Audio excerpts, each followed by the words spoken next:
बोल वृंदावन बिहारी लाल की जय। जय जय श्री राधे श्याम। आइए साथियों, हम सब ठाकुर जी को शरण कर अपने जीवन को कृतार्थ करें। भगवान के पावन चरणों में अपने अंतःकरण को लगाएं। आइए भगवान नाम का उच्चारण करते हुए प्रवेश करें। जय राधे राधे गोविंद गोविंद राधे। जय राधे राधे गोविंद गोविंद राधे। गोविंद राधे गोपाल राधे। गोविंद राधे गोपाल राधे। जय राधे राधे गोविंद गोविंद राधे। बोले लक्ष्मी नारायण भगवान की जय। हे गोविंद जी महाराज की जय। कृष्ण कन्हैया लाल की जय। लाडली सरकार की जय। जय जय श्री राधे श्याम। कृष्णाय वासुदेवाय हरये परमात्मने प्रणतः क्लेशनाशाय गोविंदाय नमो नमः। आइए हम भागवत जी को श्रवण करते हुए हम बढ़ें। चौथे स्कंद के चतुर्थ अध्याय में हम प्रवेश करें। पहले श्लोक को गुनगुनाते हुए चलें।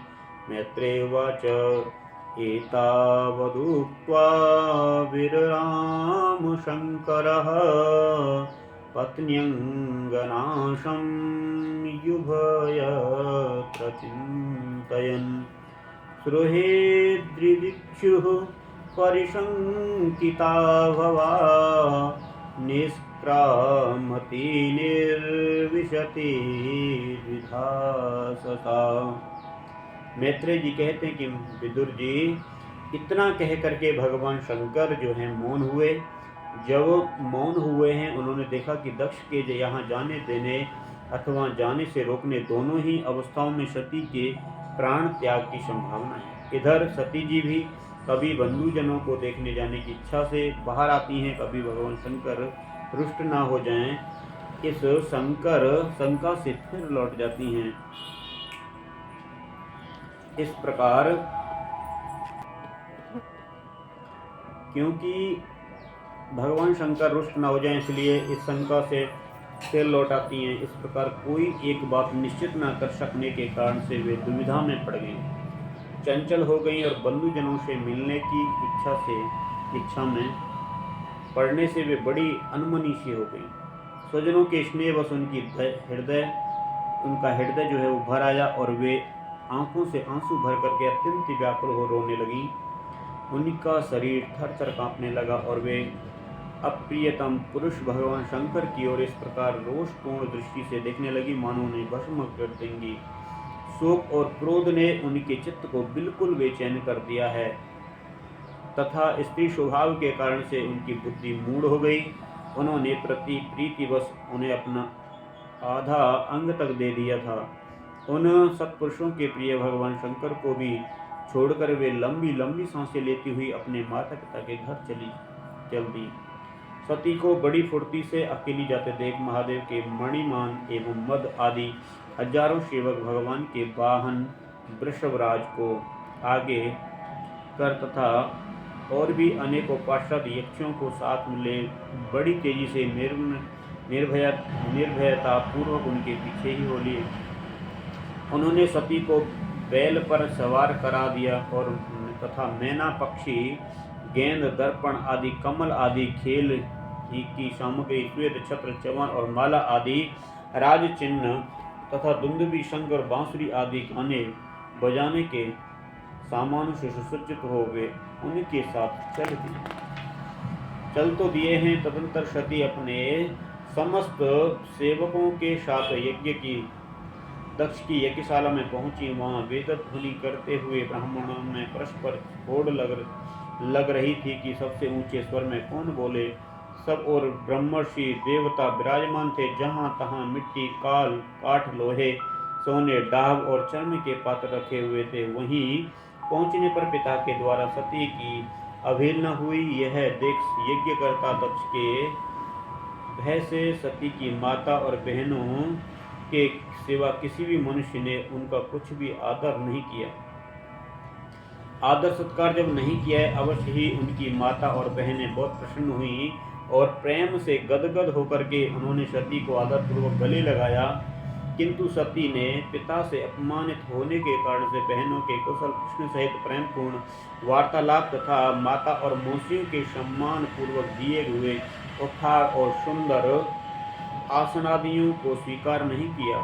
सर्वलोकेश्वरी देवी सती का यज्ञ मंडप में तो अनादर हुआ ही था, उन्होंने ये भी देखा कि उस यज्ञ में भगवान शंकर के लिए कोई भाग नहीं दिया गया है और पिता दक्ष उनका बड़ा अपमान कर रहा है।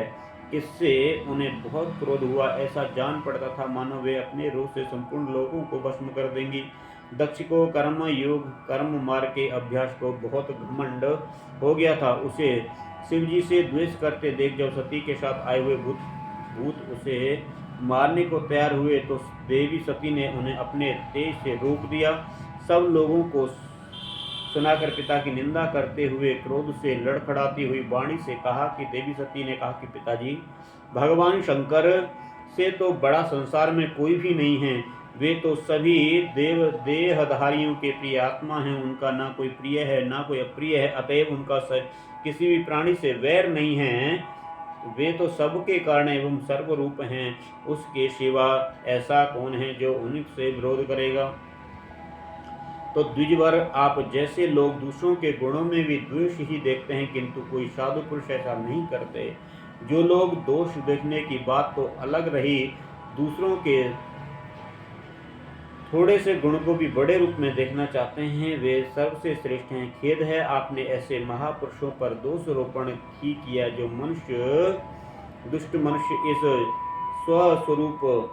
स्वस्वरूप जड़ शरीर को ही आत्मा मानते हैं। वे यदि ईर्ष्यावश सर्वदा ही महापुरुषों की निंदा करें तो यह कोई आश्चर्य की बात नहीं है, क्योंकि महापुरुष तो उनकी इस चेष्टा पर कोई ध्यान नहीं देते, परंतु उनके चरणों की धूलि उनके इस अपराध को न सहन कर उनका तेज नष्ट कर देती है।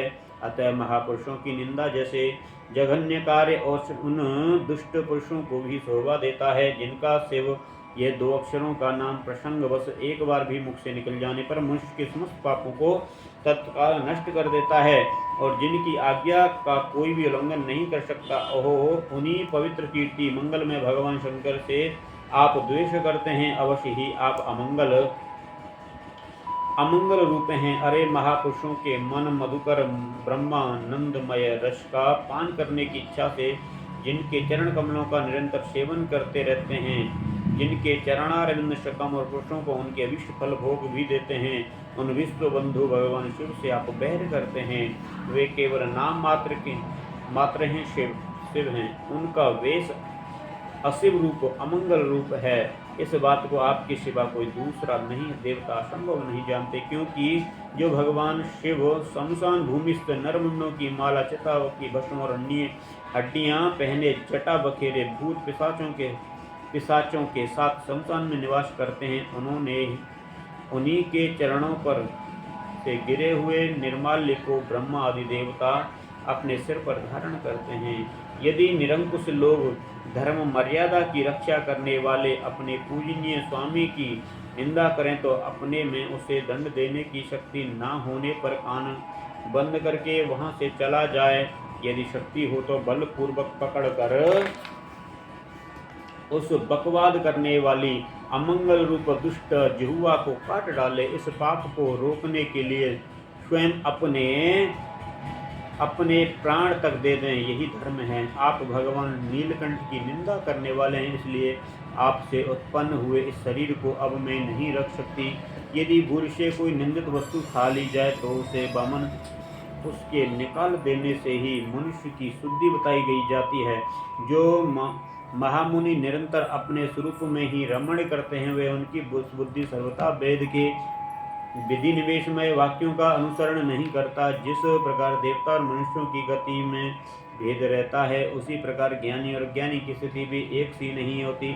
इसलिए मनुष्यों को चाहिए कि वे अपने ही धर्म मार्ग में स्थित होते हुए भी दूसरों के मार्ग की निंदा ना करें। प्रवृत्ति यज्ञ आदि और निवृत्ति सम दमादि दोनों ही प्रकार के कर्म ठीक हैं। वेद में उनके अलग अलग रागी और विरागी 2 प्रकार के अधिकारी बताए गए हैं। परस्पर विरोधी होने के कारण से उक्त दोनों प्रकार के कर्मों का एक साथ एक ही पुरुष के द्वारा आचरण नहीं किया जा सकता। भगवान शंकर तो परब्रह्म परमात्मा हैं, उन्हें इन दोनों में से किसी भी प्रकार का कर्म देखने की आवश्यकता नहीं है, आवश्यकता बिल्कुल भी नहीं है, न करने की है। पिताजी, हमारा ऐश्वर्य अव्यक्त है, आत्मा ज्ञानी महापुरुष ही उसका सेवन न कर सकते हैं।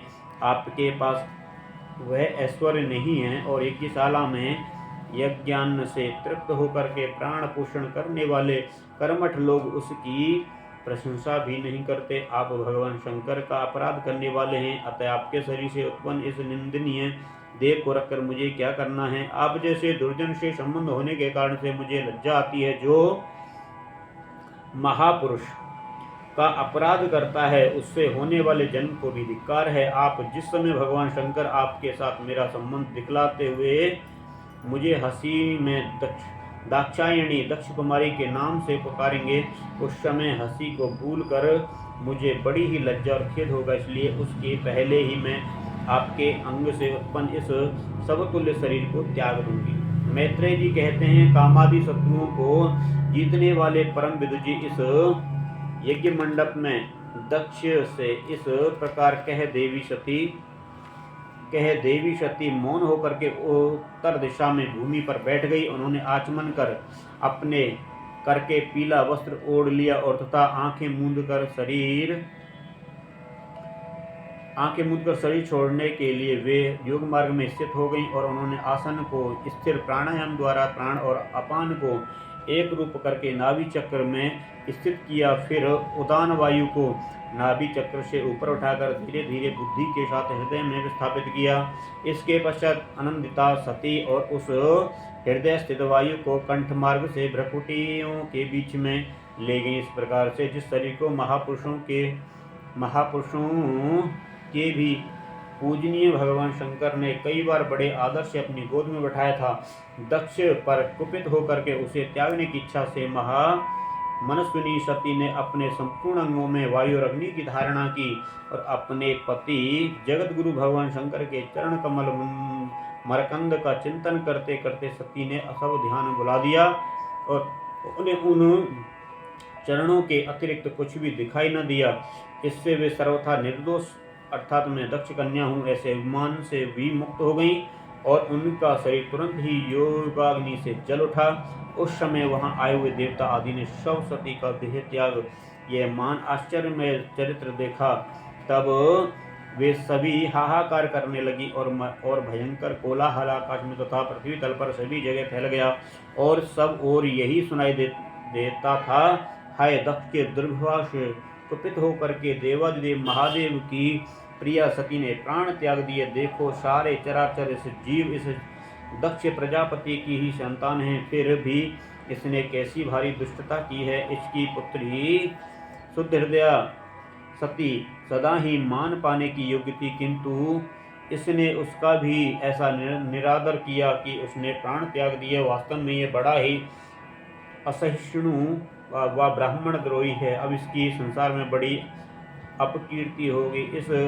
अब इसकी पुत्री सती इसी के अपराध से प्राण त्यागने को तैयार हुई है, तब भी इस शंकर द्रोही ने उसे रोका तक नहीं। जिस समय सब लोग ऐसा कह रहे थे उसी समय भगवान शिव के पार्षद सती का ये अद्भुत प्राण त्याग देख अस्त्र शस्त्र लेकर के दक्ष को मारने के लिए उठ खड़े हुए और उनके आक्रमण का वेग देख करके भगवान भृगु ने यज्ञ में विघ्न डालने वालों का नाश करने के लिए अपहृतम रक्ष इत्यादि मंत्र का उच्चारण करते हुए दक्षिणाग्नि में आहुति दी। अध्वर्यु भृगु ने ज्यों ही आहुति छोड़ी कि यज्ञ कुंड से रेभु नाम के हजारों तेजस्वी देवता प्रकट हो गए। उन्होंने अपनी तपस्या के प्रभाव से चंद्रलोक प्राप्त किया था। उन ब्रह्म तेज संपन्न देवताओं ने जलती हुई लकड़ियों से आक्रमण किया तो समस्त गुह्यक और प्रमथ गण इधर उधर भागने लगे। जय जय श्रीमद्भगवते महापुराणे पारमहंसे सीतायां तृतीय चतुर्थ स्कंदे सती देहो सर्गो नाम चतुर्थोध्याय। कृष्णाय वासुदेवाय हरे परमात्मने परमकृष्णाचार्य गोविंदाय नमो नमः। हरे कृष्ण कृष्ण कृष्ण हरे हरे, हरे राम राम राम हरे। कुलबांके बिहारी लाल की